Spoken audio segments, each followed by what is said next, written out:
ਦਰਸ਼ਕੋ break ਤੋਂ ਬਾਅਦ ਤੁਹਾਡਾ ਸਭ ਦਾ ਬਹੁਤ-ਬਹੁਤ ਸਵਾਗਤ ਹੈ। ਅੱਜ ਫਿਰ ਆਪਾਂ ਗੱਲਬਾਤ ਕਰਨ ਜਾ ਰਹੇ ਹਾਂ ਕਸ਼ਮੀਰ ਮੁੱਦੇ ਤੇ 126 ਦਿਨ ਹੋ ਚੁੱਕੇ ਨੇ ਕਸ਼ਮੀਰ ਨੂੰ ਬੰਦ ਹੋਇਆ। ਇਸ ਉੱਪਰ ਆਪਾਂ ਲਗਾਤਾਰਤਾ ਨਾਲ ਡਾਕਟਰ ਸਾਹਿਬ ਕੋਲੋਂ ਉਹਨਾਂ ਦੇ ਐਵਰੀਡੇ ਵਿਚਾਰ ਸੁਣਦੇ ਹਾਂ। ਸੋ ਅੱਜ ਵੀ ਇਸੇ ਮੁੱਦੇ ਤੇ ਹੀ ਵਿਚਾਰ ਸੁਣਨ ਜਾ ਰਹੇ ਹਾਂ। ਸੋ ਅਸੀਂ ਚਾਹਾਂਗੇ ਕਿ ਤੁਸੀਂ ਸਾਡੇ ਨਾਲ ਇਸੇ ਤਰ੍ਹਾਂ ਹੀ ਜੁੜੇ ਰਹਿਣਾ। ਦੇਖਣ ਸੁਣਨ ਲਈ ਤੁਹਾਡਾ ਸਭ ਦਾ ਬਹੁਤ-ਬਹੁਤ ਸ਼ੁਕਰੀਆ ਜੀ। ਡਾਕਟਰ ਸਾਹਿਬ ਕੀ ਕਹਿਣਾ ਚਾਹੋਗੇ? देखो कश्मीर का जिवें तुसीं भी मैंशन करते हो रोज़ाना साडी ओपनिंग ये नाल हुंदी है जी और इस भी कोई शक नहीं है। जिवें असीं पहले सैगमेंट च जिक्र किया है कि कश्मीर के इशू दीयां गूंजां जिहड़ियां ने वो पै ही रही ने किसी न किसी पासों और उत्थे दे लोग जो सफ़र कर रहे हैं शायद उन्हां दा सिदक सबर और रिजिलियंस है ਜਾਂ ਉਹਨਾਂ ਦੀ ਪੀੜ ਹੈ ਜਿਹੜੀ ਇਸ ਇਸ਼ੂ ਨੂੰ ਅਲਾਈਵ ਵੀ ਰੱਖ ਰਹੀ ਹੈ। ਹਾਲਾਂ ਹਕੂਮਤੀ ਲੈਵਲ ਦੇ ਉੱਤੇ ਔਰ ਖਾਸ ਤੌਰ ਤੇ ਜੇ ਅਸੀਂ ਮੁਸਲਮਾਨ ਉਮਾ 1.5 ਬਿਲੀਅਨ ਲੋਕ 55 ਤੋਂ ਜ਼ਿਆਦਾ ਦੇਸ਼ 56 ਜਾਂ 57 ਉਹਨਾਂ ਦੇ ਪੱਖ ਤੋਂ ਦੇਖੀਏ ਫਿਰ ਤਾਂ ਪਰਫਾਰਮੈਂਸ 0-0 ਹੀ ਹੈ। ਔਰ ਅੱਜ ਹੀ ਮੈਂ ਦੇਖ ਰਿਹਾ ਸੀ ਕਿ ਯੂਰਪੀਅਨ ਯੂਨੀਅਨ ਦੇ ਜਿਹੜੇ ਐਂਬੈਸਡਰ ਟੂ ਇੰਡੀਆ ਮਿਸਟਰ ਊਗੋ ਆਸਟੂਓ ਉਹਨਾਂ ਨੇ ਵੀ ਇਹ ਕਿਹਾ कि भी ये जोड़ा पहला तो उन्होंने कहा भी ये जोड़े मैंबर पार्लीमेंट अखौती जोड़ा इंडिया की रॉ स्पॉन्सर्ड NGO ने उन्होंने विजिट करवाई सी सारे राइट विंगर उन्होंने कहा भी ये जोड़े ने it was not an expression of European unions policy decision कि भी ये यूरोपियन यूनियन का इस उत्ते कोई नहीं है। और उन्होंने कहा we are concerned over the situation in Kashmir it is important to restore freedom of movement and normalcy in Kashmir एस टूटो सैड कि भी असी बहुत इस बारे चिंतित हैं और जोड़े उत्थे नॉर्मल हालात ने उन्होंने जोड़ा वो रखा जाना चाहिए इस सारे मद्देनज़र। सो इस दे नाल ही असी देखते हैं कि ईवन जोड़ा सुप्रीम कोर्ट दे विच पिछले 4 महीने तो पैटिशनां दा ढेर लग रहा है। हुण उन्होंने ये कहा है कि abrogation of article 370 unconstitutional people and Jammu and Kashmir bypass petitioners to supreme court. हुण होर पैटिशन जिहड़ियां ने उन्होंने कीतियां ने और द 5 जज constitutional bench headed by justice VN Ramana which commenced hearing on batch of pleas challenging the constitutional validity of centre's decision was told by the petitioner that it was violative of the constitution as orders were passed in disregard of consent of people of Jammu and Kashmir। So already इस दे उत्ते hearing शुरू हुई है पर मैनूं ये लगता है भी जिवें 4 महीने इन्हां पटिशनां दे उत्ते सू मोटो दा की लैना सी सुप्रीम कोर्ट ने नहीं कीता है। इस गल लई भी मैंटली प्रिपेयर हाँ जे भारतीय हुकूमत नूं लगे कि इंटरनैशनली जलूस ज़्यादा निकल रहा है 4 महीने च उत्थे कंट्रोल नहीं हुई सिचुएशन और फिर सुप्रीम कोर्ट तो ही आप पोलिटिकली जे वो बैकअप करते हैं उन्होंने भी पोलिटिकल सुसाइड हुंदा है ਜਿਹੜੇ ਤੁਸੀਂ ਇੰਨੇ ਭੜਕਾਏ ਹੋਏ ਨੇ ਆਪਣੇ ਸਾਰੇ ਸਪੋਰਟਰ। ਪਰ ਜੇ ਸੁਪਰੀਮ ਕੋਰਟ ਹੀ ਕਹਿ ਦੇ ਕਿ ਜੀ ਅਨਕਨਸਟੀਟਿਊਸ਼ਨਲ ਪਰ ਉਹ ਤਾਂ ਹੀ ਹੋਏਗਾ ਜੇ ਮੋਦੀ ਅਮਿਤ ਸ਼ਾਹ ਇਹ ਰਾਊਟ ਲੈਣਗੇ ਕਿ ਜੀ ਇਹਨੂੰ ਅਸੀਂ ਹੈਂਡਲ ਨਹੀਂ ਕਰ ਸਕਦੇ ਅੱਜ ਦੀ ਡੇਟ। ਪਰ ਜੇ ਤੁਸੀਂ ਉਹਨਾਂ ਦੇ ਤੌਰ ਤਰੀਕੇ ਦੇਖੋ ਤਾਂ ਜਿਹੜਾ ਉਹ ਸਿਟੀਜ਼ਨਸ਼ਿਪ ਅਮੈਂਡਮੈਂਟ ਬਿੱਲ ਦੇ ਥੱਲੇ ਕੈਬ ਦੇ ਥੱਲੇ ਔਰ ਉਸ ਤੋਂ ਅੱਗੇ ਸਾਰੇ ਭਾਰਤ 'ਚ ਕਰਾਉਣ ਨੂੰ ਫਿਰਦੇ ਨੇ। ਮੈਨੂੰ ਨਹੀਂ ਲੱਗਦਾ ਉਹ ਬੈਕ ਆਫ ਕਰਨਗੇ ਪਰ ਚਲੋ ਕਈ ਵਾਰੀ ਜਿਹਨੂੰ ਕਹਿੰਦੇ ਨੇ hoping against hop is the folly of human nature। ਹੁਣ ਇਸ ਸਾਰੇ ਦੇ ਵਿੱਚ ਕਸ਼ਮੀਰ 'ਚ ਉਹੀ ਹਾਲ ਚੱਲ ਰਿਹਾ ਹੈ। Shop closed in valley due to shut down called by separatist. ਹੁਣ ਇਹਦਾ ਮਤਲਬ ਇਹ ਹੈ ਵੀ ਜੇ 4 ਮਹੀਨੇ ਬਾਅਦ ਵੀ ਸੈਪਰੇਟਿਸਟ ਜਾਂ ਵੱਖਵਾਦੀਆਂ ਦੀ ਗੱਲ ਹੀ ਚੱਲਦੀ ਹੈ ਤੇ ਤੁਹਾਨੂੰ ਉੱਥੇ ਕੌਣ ਪੁੱਛਦਾ ਹੈ। ਔਰ ਜਿਵੇਂ ਅਸੀਂ ਕੱਲ ਵੀ ਜ਼ਿਕਰ ਕੀਤਾ ਸੀ ਕਿ ਵੀ ਕਿਵੇਂ ਉਹਨਾਂ ਨੇ ਜਿਹੜੇ ਸਿੱਖ ਜਥੇ 10 ਦਸੰਬਰ ਅੱਜ ਦਾ ਦਿਨ ਲਾਲ ਚੌਂਕ ਸ੍ਰੀਨਗਰ 'ਚ ਜਾ ਕੇ ਮਨਾਉਣਾ ਚਾਹੁੰਦੇ ਸੀ। कुछ तो लखनपुर तक पहुँच गए जोड़ा जम्मू कश्मीर और पंजाब का बॉर्डर है पर एक वड्डा ग्रुप जोड़ा है वो माधोपुरी उन्होंने रोकया होया सी जोड़ा लखनपुर तो पहला जोड़ा उन्होंने पंजाब की बाउंड्री के विच टाउन है लेकिन उत्थे ही धरना दे के और कश्मीरियों के हक च नारेबाजी कर रहे सी। सो जे सब कुछ नॉर्मल है तो फिर ये क्यों कि भी तुसीं जाके अपने भरावां नाल खलो भी नहीं सकते। पर मैं ये देख रहा भी एक पासे कश्मीर उबल रहा है पूरी तरह पर नाल दी नाल हुण अज ये पहली बार इस किस्म का असी तो जदों करतारपुर कॉरीडोर की जां भारत दे इस कब्जे विचले पंजाब और पाकिस्तान जदों कि पंजाब आज़ाद हुंदा है खालिस्तान बनता है रिश्तियां की गल करते हैं पर पहला इस किस्म का एक आर्टिकल जिहड़ा ਦਾ ਹਿੰਦੂ ਦੇ ਵਿੱਚ ਛਪਿਆ ਔਰ ਡਾਕਟਰ ਅਰਵਿੰਦਰ ਸਿੰਘ ਹੋਰਾਂ ਨੇ ਮੈਨੂੰ ਫਾਰਵਰਡ ਕੀਤਾ ਹੈ ਔਰ ਡਾਕਟਰ ਰਣਜੀਤ ਸਿੰਘ ਹੋਰੀ ਵੀ ਮੈਂਸ਼ਨ ਕਰ ਰਹੇ ਸੀ, ਬਾਕੀਆਂ ਤੋਂ ਵੀ ਕਾਲਾਂ ਆਈਆਂ। ਉਹਦਾ ਹੈਡਿੰਗ ਇਹ ਹੈ, ਕ੍ਰੀਏਟਿੰਗ ਐਨ ਇੰਡੋ ਪਾਕ ਟ੍ਰੇਡ ਕੋਰੀਡੋਰ ਥਰੂ ਪੰਜਾਬ। ਜੀ, ਕਿਉਂਕਿ ਹੁਣ ਤੱਕ ਇੰਡੀਆ ਪਾਕਿਸਤਾਨ ਦੇ ਜਿਹੜੀ ਹੈ ਉਹ ਤਾਂ ਮੰਗਦਾ ਰਿਹਾ ਇੰਡੀਆ ਕਿ ਜੀ ਮੋਸਟ ਫੇਵਰਡ ਨੇਸ਼ਨ ਸਟੇਟਸ ਦੇ ਥੱਲੇ ਜਾਂ WTO ਦੂਜੇ ਦੇ ਥੱਲੇ ਅਸੀਂ ਵਪਾਰ ਖੋਲੀਏ, ਕਿਉਂਕਿ ਇੰਡੀਆ ਤਾਂ ਫਸਿਆ ਹੋਇਆ। ਹੁਣ ਵੀ ਪਾਕਿਸਤਾਨ ਨੇ ਤਾਂ ਵੈਸੇ ਹੀ ਟ੍ਰੇਡ ਸਸਪੈਂਡ ਕੀਤੀ ਹੈ, ਹਾਲਾਂਕਿ ਜਿਹੜੇ ਗੰਢੇ ਆ ਰਹੇ ਨੇ ਅਫਗਾਨਿਸਤਾਨ ਤੋਂ ਤੁਰਦੇ ਨੇ ਇੱਧਰ ਆ ਰਹੇ ਨੇ ਜੀ, ਔਰ ਲੇਕਿਨ ਟ੍ਰੇਡ ਵੈਸੇ ਵੀ ਬੰਦ ਹੈ ਔਰ ਉਹਨਾਂ ਨੂੰ ਕਦੇ ਵੀ ਭਾਰਤ ਨੂੰ ਇਹ ਅਲਾਉ ਨਹੀਂ ਕੀਤਾ ਹੋਇਆ ਕਿ ਅਦਰਵਾਈਜ਼ ਤਾਂ ਸਾਰੀ ਸੈਂਟਰਲ ਏਸ਼ੀਆ ਦੀ ਮਾਰਕੀਟ ਵੀ ਭਾਰਤ ਲਈ ਖੁੱਲ ਜਾਏ। ਪਰ ਹੁਣ ਉਹਨਾਂ ਦੇ ਇੱਕ ਕੋਰਸਪੋਂਡੈਂਟ ਪ੍ਰਭਾਸ਼ ਰੰਜਨ ਦਾ ਹਿੰਦੂ ਅਖਬਾਰ 'ਚ ਆਰਟੀਕਲ ਛਪਣਾ ਔਰ ਉਹ ਕਰਤਾਰਪੁਰ ਕੋਰੀਡੋਰ ਦੇ ਹਵਾਲੇ ਨਾਲ ਇਹ ਗੱਲ ਕਰ ਰਿਹਾ। India-Pakistan relations have always been viewed through the prism of Kashmir, but as noted security expert C. Rajamohan argued, the opening of Kartarpur corridor has unlocked the possibility of looking at bilateral relations through the prism of Punjab and the idea of Punjabiyat. While some believe that Pakistan's interest in opening this religious corridor is to revive the Khalistan movement, others look at this as a harbinger of normal relations between the countries. ਜੀ, ਹੁਣ ਇੱਕਦਮ opposite turn ਵੀ ਕੱਲ ਤੱਕ ਇਹ ਸਾਰੇ ਭਾਰਤ ਦੇ journalist ਔਰ ਹਕੂਮਤ ਔਰ ਉਹਨਾਂ ਦੇ ਵਜ਼ੀਰ ਔਰ ਉਹਨਾਂ ਦੇ ਥਿੰਕ ਟੈਂਕ ਰੌਲਾ ਪਾ ਰਹੇ ਸੀ ਕਿ ਜੀ ਇਹ ਤਾਂ ISI ਕੋਰੀਡੋਰ, ਟੈਰਰਿਜ਼ਮ ਦਾ ਕੋਰੀਡੋਰ ਫਲਾਣਾ। ਹੁਣ ਇਹ ਵੀ ਇੱਕ ਉਹਨਾਂ ਨੇ ਇਸ ਨੂੰ ਮੈਂ ਇਹ ਕਹਾਂਗਾ ਕਿ ਵੀ ਇੱਕ ਲੋਲੀਪੌਪ ਵੀ ਫੜਾਉਣ ਦੀ ਕੋਸ਼ਿਸ਼ ਕੀਤੀ ਹੈ ਇਸ ਪਾਸੇ, ਤੇ ਪਲੱਸ ਇੱਕ ਨਵਾਂ ਸਿਨੈਰੀਓ ਕਿ ਜੀ ਇਹਨੂੰ ਤੁਸੀਂ ਸਿਰਫ ਇਹ ਨਾ ਦੇਖੋ ਕਿ ਜੀ ਇੱਕ ਰਿਲੀਜੀਅਸ ਜਾਂ ਦੂਜਾ ਹੈ, ਇਹ ਤਾਂ ਦੋਨੋਂ ਪੰਜਾਬਾਂ ਦੀ ਟ੍ਰੇਡ ਦਾ ਇੱਕ ਬੜਾ ਵਧੀਆ ਕਰਤਾਰਪੁਰ ਕੋਰੀਡੋਰ ਨੇ ਰਾਹ ਖੋਲ ਦਿੱਤਾ ਹੈ ਔਰ ਇਹ ਸਾਰੇ ਨਾਲ ਇਵਨ ਕਸ਼ਮੀਰ ਮੈਟਰ ਨਹੀਂ ਕਰ। ਸੋ ਇਹ ਇੱਕ ਪਾਸੇ ਕਸ਼ਮੀਰ ਮੁੱਦੇ ਦੇ ਉੱਤੇ ਜਿਹੜਾ ਫੋਕਸ ਹੈ ਜਾਂ ਜਿਹੜੀ ਹੀਟ ਜਨਰੇਟ ਹੋ ਰਹੀ ਹੈ ਉਹਨੂੰ ਵੀ ਅਵੋਇਡ ਕਰਨ ਲਈ ਹੈ।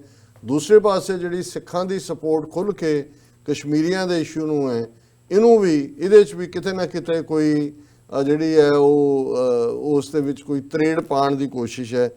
ਫਿਰ ਉਹ ਇਹ ਕਹਿ ਰਿਹਾ ਕਿ it is in this regard it is worth considering whether Punjab can be made central to the India-Pakistan relationship by opening new trade corridors or fortifying existing trade routes running through Punjab. ਕਿ ਜਿਹੜੇ trade route ਨੇ ਪੰਜਾਬ ਦੇ through ਉਹਨਾਂ ਨੂੰ ਫੋਰਟੀਫਾਈ ਕੀਤਾ ਜਾਏ, ਨਵੇਂ ਖੋਲ੍ਹੇ ਜਾਣ। These trade corridors or routes could be developed with an aim to foster a free trade area that brings closer the two Punjabs. As lawyer Raj Palla argues, such a free trade area could allow absolute free trade in those agricultural and industrial goods and services that originate in either of Punjab. दोनों पास। This would allow agricultural products originating in Indian Punjab to get preferential market across Pakistan, thus benefiting the farmers of Punjab. It will also amplify the size of the markets for producers and consumers of Punjab from Chandigarh to Lahore. ਹੁਣ ਇਹਦੇ 'ਚ India ਦੀ ਕੋਈ ਗੱਲ ਨਹੀਂ ਕਰ ਰਹੇ। ਤੁਸੀਂ ਦੇਖੋ ਇਹਨਾਂ ਦੀ ਬ੍ਰਾਹਮਣਵਾਦੀਆਂ ਦੀ ਅਕਲ ਨੂੰ ਦਾਤ ਦੇਣੀ ਬਣਦੀ ਹੈ ਕਿ ਆਲ ਟੂਗੈਦਰ ਉਸ ਸਾਰੀ ਡਿਸਕਸ਼ਨ ਟੈਰਰਿਜ਼ਮ ISI ਦੂਜਾ ਇੱਕ ਪਾਸੇ ਕਰਤਾਰਪੁਰ ਕੋਰੀਡੋਰ ਨੂੰ ਇਹਨਾਂ ਨੇ ਨਾਨ ਫੰਕਸ਼ਨਲ ਬਣਾਇਆ ਹੋਇਆ। ਪਰ ਅੱਜ ਇੱਕ ਨਿਊਜ਼ ਸੀ ਕਿ ਵੀ ਉਸ ਸਾਰੇ ਦੇ ਵਿੱਚ ਸਿਰਫ ਜਿਹੜਾ ਇਹ ਸਾਰੇ ਪਿਛਲੇ ਪੀਰੀਅਡ ਜਦੋਂ ਹੁਣ ਮਹੀਨਾ ਹੋ ਗਿਆ corridor खुले, month on only 16K devotees visit Kartarpur via corridor. सिर्फ 16,000 ਬੰਦਾ ਜਿਹੜਾ ਹੈ ਉਹ ਕਰਤਾਰਪੁਰ ਕੋਰੀਡੋਰ ਰਾਹੀਂ ਕ੍ਰਾਸ ਕੀਤਾ। ਜੇ ਤੁਸੀਂ 5,000 ਦੇ ਐਵਰੇਜ ਜਿਹੜਾ ਲਾਓ ਕੀਤਾ ਹੈ 30 ਦਿਨ ਲਾਓ ਤੇ 1.5 ਲੱਖ ਬੰਦਾ ਜਾਣਾ ਚਾਹੀਦਾ ਸੀ। ਸੋ ਇੱਕ ਪਾਸੇ ਤਾਂ ਉਹਨਾਂ ਨੇ ਇਮੀਗ੍ਰੇਸ਼ਨ ਪਾਸਪੋਰਟ ਦੀ ਫੀ ਇੰਨੀ ਜ਼ਿਆਦਾ ਔਰ ਜਿਨ੍ਹਾਂ ਕੋਲ ਪਾਸਪੋਰਟ ਨੇ ਉਹਨਾਂ ਦੇ ਵੀ ਫਰਦਰ ਇਨਕੁਆਰੀ ਔਰ ਬਦਸਲੂਕੀ ਔਰ ਰਜਿਸਟ੍ਰੇਸ਼ਨ ਦੇ ਵਿੱਚ ਖਾਮੀਆਂ ਉਹਦੇ ਥੱਲੇ ਉਹ ਯਕੀਨੀ ਬਣਾ ਰਹੇ ਨੇ ਕਿ ਕਰਤਾਰਪੁਰ ਕੋਰੀਡੋਰ ਦਾ ਰਸਤਾ ਕਿਤੇ ਗੁੱਡਵਿਲ ਦਾ ਸੱਚਮੁੱਚ ਪੈਸੇ ਨਾ ਬਣ ਜਾਏ। ਔਰ ਦੂਸਰੇ ਪਾਸੇ ਇਹ ਜਿਹੜਾ ਥਰੋ ਕਰ ਰਹੇ ਨੇ ਕਿ ਜੀ ਦੇਖੋ ਇਹ ਦੋਨੋਂ ਪੰਜਾਬਾਂ ਨੂੰ ਫਾਇਦਾ ਹੋਏਗਾ ਔਰ ਪੰਜਾਬ ਨੂੰ ਇਹ ਟ੍ਰੇਡ ਦੇਖਿਆ ਜਾਏ, ਇੱਧਰ ਦੇਖਿਆ ਜਾਏ, ਚੰਡੀਗੜ੍ਹ ਟੂ ਲਾਹੌਰ ਦੀ ਗੱਲ ਕਰ ਰਹੇ ਨੇ। ਔਰ ਫਿਰ ਉਹ ਸਪੈਸ਼ਲ GAT ਗੈਟ ਪ੍ਰੋਵੀਜ਼ਨ ਦੇ ਵਿੱਚ ਦੱਸ ਰਿਹਾ ਵੀ ਉਹਦੇ ਵਿੱਚ ਕਿਹੜੇ-ਕਿਹੜੇ ਕਲੌਜ਼ ਨੇ ਜਿਨ੍ਹਾਂ ਥੱਲੇ ਟ੍ਰੇਡ ਹੋ ਸਕਦੀ ਹੈ ਔਰ ਕਿਵੇਂ ਇਹ ਜਿਹੜੀ ਹੈ ਪੀਸ ਡਿਵੀਡੈਂਡ ਬਣ ਸਕਦਾ ਹੈ। ਸੋ ਮੈਂ ਅੱਗੇ ਇਸ ਤੋਂ ਨਹੀਂ ਜਾਣਾ ਚਾਹੁੰਦਾ, ਪਰ ਮੈਂ ਇਹ ਜਿਹੜੀ ਬ੍ਰਾਹਮਣ ਦੀ ਅਕਲ ਹੈ ਉਹਦੀ ਦਾਤ ਦੇਣਾ ਚਾਹੁੰਦਾ ਹੈ ਕਿ ਕਿਵੇਂ ਇਹ ਨਵੇਂ ਜਿਹੜੇ ਨੇ ਲੋਲੀਪੌਪ ਵੀ ਫੜਾਉਂਦੇ ਨੇ, ਜੀ ਸਬਜ਼ ਬਾਗ ਵੀ ਦਿਖਾਉਂਦੇ ਨੇ, ਬਿਲਕੁਲ ਉਧਰ ਉਹਨਾਂ ਦਾ ਬੇੜਾ ਗਰਕ ਹੋ ਰਿਹਾ ਹੈ, ਇੱਧਰ ਇਹਨਾਂ ਦਾ ਐਂਬੈਸਡਰ ਹਾਰਵਰਡ ਕੈਨੇਡੀ ਸਕੂਲ 'ਚ ਖਲੋ ਕੇ ਕਹਿ ਰਿਹਾ ਹੈ ਕਿ ਅਸੀਂ 21st ਸੈਂਚੁਰੀ ਦੀ ਜਿਹੜੀ ਹੈ ਉਹ ਸੁਪਰ ਪਾਵਰ ਬਣ ਗਏ ਹਾਂ, $3 ਟ੍ਰਿਲੀਅਨ ਦੀ ਸਾਡੀ ਇਕਨੋਮੀ ਹੈ। ਔਰ ਉਵੇਂ ਹੀ ਹੈ ਜਿਵੇਂ ਕਿ ਜਿਹੜਾ ਸ਼ਿਪ ਦਾ ਕਪਤਾਨ ਸ਼ਿਪ ਦੇ ਨਾਲ ਡੁੱਬ ਰਿਹਾ ਹੈ, ਉਹ ਦੂਜਿਆਂ ਨੂੰ ਜਿਹੜੇ ਪੈਸੇਂਜਰਾਂ ਨੂੰ ਕਹਿ ਰਿਹਾ ਜੀ ਅਸੀਂ ਐਸੀ ਦੁਨੀਆ 'ਚ ਜਾ ਰਹੇ ਹਾਂ ਜਿਹਦਾ ਤਾਂ ਕੋਈ ਮੁਕਾਬਲਾ ਹੀ ਨਹੀਂ ਹੈ, ਇਹ ਤੁਸੀਂ ਭੁੱਲੋਗੇ ਤੁਸੀਂ ਜਾ ਰਹੇ ਹੋ, ਡੁੱਬ ਰਹੇ ਹੋ, ਇਹ ਤਾਂ ਤੁਹਾਡੇ ਲਈ ਬਹੁਤ ਹੋਰ ਦੁਨੀਆ ਜਿਹੜੀ ਹੈ ਉਹ ਖੁੱਲ ਰਹੀ ਹੈ। ਜੀ ਡਾਕਟਰ ਸਾਹਿਬ, ਹੁਣ ਆਪਾਂ ਆਪਣੇ ਦਰਸ਼ਕਾਂ ਦੇ ਜੋ ਫੇਸਬੁੱਕ ਮੈਸੇਜ ਨੇ ਉਹ ਸ਼ੇਅਰ ਕਰਨ ਜਾ ਰਹੇ ਹਾਂ। ਮਨਜੀਤ ਸਿੰਘ ਮਠਾਰੂ ਜੀ ਸਾਨੂੰ ਪਹਿਲੇ ਸੈਗਮੈਂਟ ਤੇ ਲਿਖਦੇ ਨੇ TV 84 is life line voice of 6 world ਜਿੰਦਾਬਾਦ। ਫਿਰ ਉਹਨਾਂ ਨੇ ਗੋਲਾ ਸਿੰਘ ਲਿਖਦੇ ਨੇ 12 ਸਾਲ ਮੋਦੀ ਦਾ ਵੀਜ਼ਾ ਬੈਨ ਰਿਹਾ, ਕਹਿੰਦੇ ਹੁੰਦੇ ਕਿ 12 ਸਾਲ ਬਾਅਦ ਰੂੜੀ ਦੀ ਵੀ ਸੁਣੀ ਜਾਂਦੀ ਹੈ, ਇਸ ਲਈ ਮੋਦੀ ਵੀ ਕੋਈ ਰੂੜੀ ਤੋਂ ਘੱਟ नहीं। सो नवाज चौधरी साहब लिखते हैं अस्सलाम वालेकुम डॉक्टर साहब, आपकी और आपको और आपकी पूरी टीम को दिल की गहराइयों से सलाम आदाब। डॉक्टर साहब, आज से ब्राह्मणस्तान की डिसइंटीग्रेशन की उल्टी गिनती शुरू हो चुकी है। अब तारीख देखेगी भी और दिखाएगी भी चाणक्य कौटिल्य की गुमराह चालों को। खालिस्तान जिंदाबाद अल्लाह सॉरी इंशाअल्लाह उन्होंने लिखा। सो मनजीत सिंह मठारू जी लिखते हैं सच तो यही है कि बेईमान ने तो घड़ा पाप दा भरिया पिया, सदियां तू कुछ सब्र है लोकां दा, पर एक दिन ये टुट जाना है, पर दुर्भाग नाल खतरा घट गिनती दा है। सो मनजीत सिंह मठारू जी फिर लिखते हैं इन्हां दा पाप दा घड़ा भर रहा है। सो कुलदीप सिंह जी फतेह बुलाते हैं, फिर मठारू जी सानू फतेह बुलाते हैं। संधू रणदीप जी 2020 कहते ने वाहिगुरू जी। और हकीम अमीन लिखते हैं मोदी पागल हो चुका है। एम जावेद जी कहते हैं कि वालेकुम सलाम। एंड सुखजीत सिंह गुजरवाल लिखते हैं अज भी गुरुद्वारा तोड़े जा रहे हैं, आई डोंट नो की करना चाहते हैं। सो बाल सिंह जी फतेह बुलाते हैं। एम जावेद लिखते हैं नाइस। एंड जसविंदर सिंह लिखते हैं 2020। नवाज चौधरी जी फिर दोबारा लिखते हैं डॉक्टर साहब it's been long time we never heard from भाई Kashmir Singh the one of the best and loyal and first commentator on top of the list on SOS TV 84. I forgot his full name but I'm sure Kashmir Singh Virk ਸਾਨੂੰ ਲਿਖਦੇ ਸੀ, ਹੋ ਸਕਦਾ ਹੈ ਪੰਜਾਬ ਗਏ ਹੋਣ ਜਾਂ ਵਾਹਿਗੁਰੂ ਕਰੇ ਉਹਨਾਂ ਦੀ ਸਿਹਤ ਠੀਕ ਹੋਏ। ਥੱਲੇ ਫਿਰ ਮੇਰੇ ਖਿਆਲ ਰਾਜ ਪੋਨੀਆ ਜੱਟ ਲਿਖਿਆ ਪਾਸ ਹੋ ਗਿਆ ਅੱਜ ਹੀ ਸ਼ਾਇਦ ਠੀਕ ਨਾ ਹੋਏ ਖਬਰ। ਚਲੋ ਹਾਂਜੀ, ਰੁੱਬਲ ਸਿੰਘ ਲਿਖਦੇ ਨੇ ਫਤਿਹ ਬੁਲਾਉਂਦੇ ਨੇ। ਐਂਡ ਹਰਜੀਤ ਸਿੰਘ ਲਿਖਦੇ ਨੇ ਸਾਡੇ ਵਾਲੇ ਹਾਲੇ ਵੀ ਭਾਰਤ ਮਾਤਾ ਦੀ ਸ਼ੈਤਾਨ ਦਿਮਾਗ ਨੂੰ ਸਮਝ ਨਹੀਂ ਰਹੇ। ਹਰਜੀਤ ਸਿੰਘ ਲਿਖਦੇ ਨੇ ਭਾਰਤ ਮਾਤਾ ਅੱਜ ਨੰਗੀ ਹੋ ਗਈ। मोहम्मद सजद लिखते हैं खालिस्तान फॉर खालसा पाकिस्तान जिंदाबाद, सिख ब्रदर्स एंड सिस्टर्स जिंदाबाद। बहुत शुक्रिया मोहम्मद साजिद जी। असीम दुग्गल सुरिंदर सिंह सोढ़ी का 1984 की रोल रहे। सुरिंदर सिंह सोढ़ी संत पिंडा वाले ने आप ही अपन प्रेजेंटेशन उन्होंने अपनी सज्जी बांह किया, बहुत बहादुर योद्धा सी और इंडियन इंटैलीजेंस एजेंसियां की जी साजिश सी वो शिकार हुए।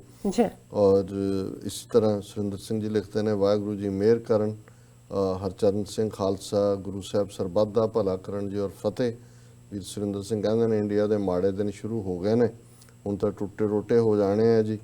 और कासिफ बलोच कहते हैं करतारपुर ओपन डे पर बाबरी मस्जिद के ख़िलाफ़ फैसला देना, ह्यूमन राइट्स के डे पर इंडिया में मुस्लिम्स के ख़िलाफ़ फैसला, इंडिया के बुरे दिन शुरू होने वाले हैं। बिल्कुल 9 नवंबर ਨੂੰ ਕਰਤਾਰਪੁਰ ਲਾਂਘਾ ਖੁੱਲਿਆ, ਇਹਨਾਂ ਨੇ ਬਾਬਰੀ ਮਸਜਿਦ ਦਾ ਜਿਹੜਾ ਕੰਟਰੋਲ ਹੈ ਕਿ ਜੀ ਇਹ ਸਾਰਾ ਹਿੰਦੂਆਂ ਦੇ ਹਵਾਲੇ ਕਰ ਦਿਓ। ਔਰ ਹੁਣ ਜਦੋਂ ਹਿਊਮਨ ਰਾਈਟਸ ਡੇ ਦੀ ਗੱਲ ਹੈ ਔਰ ਇਹ ਕੈਬ ਦੇ ਥੱਲੇ ਸਿਟੀਜ਼ਨਸ਼ਿਪ ਅਮੈਂਡਮੈਂਟ ਬਿੱਲ ਦੇ ਥੱਲੇ ਮੁਸਲਮਾਨਾਂ ਨੂੰ ਡੀਫਰੈਂਚਾਈਜ਼ ਕਰ ਰਹੇ ਨੇ। ਹੈਰੀ ਨਾਗਰਾ ਕਹਿੰਦੇ ਨੇ ਇੱਕੋ ਹੱਲ ਹੈ ਆਪਣਾ ਘਰ ਖਾਲਿਸਤਾਨ, नहीं तो इन्हें बहुत बुरा हाल करना है पंजाब का। बलविंदर सिंह कहते हैं तो गंदस्तान है जी। और मनिंदर सिंह बुट्टर कहते हैं अज मेरी कचहरी में एक्सीडेंट की तारीख है। ਐਕਸੀਡੈਂਟ ਉਹਨਾਂ ਦਾ 2011 ਚ ਹੋਇਆ ਸੀ। ਹੁਣ ਤੱਕ ਕੇਸ ਚੱਲ ਰਿਹਾ, 25 ਲੱਖ ਨਾਲ ਮੈਂ ਮਸਾਂ ਬਚਿਆ, 3 ਮਹੀਨੇ ਕੋਮਾ ਵਿੱਚ ਰਿਹਾ, 2 ਪਲੇਟਾਂ ਮੂੰਹ ਵਿੱਚ।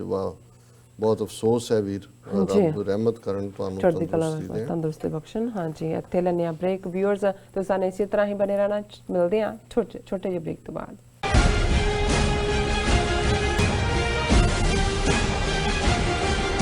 ਕੀ ਤੁਹਾਨੂੰ 30, 40 ਜਾਂ 50 ਦਿਨ ਵੇਟ ਕਰਨੀ ਪੈ ਰਹੀ ਹੈ ਤੁਹਾਡੇ ਚੈੱਕ ਲਈ? ਫਿਰ ਬ੍ਰੋਕਰਾਂ ਪਿੱਛੇ ਭੱਜਦੇ ਫਿਰਦੇ ਹੋ ਪੈਸੇ ਲਈ। ਬਹੁਤ ਜ਼ਿਆਦਾ ਟਾਈਮ ਵੇਸਟ ਹੋ ਜਾਂਦਾ ਇੱਦਾਂ ਤਾਂ। ਜੇ ਤੁਸੀਂ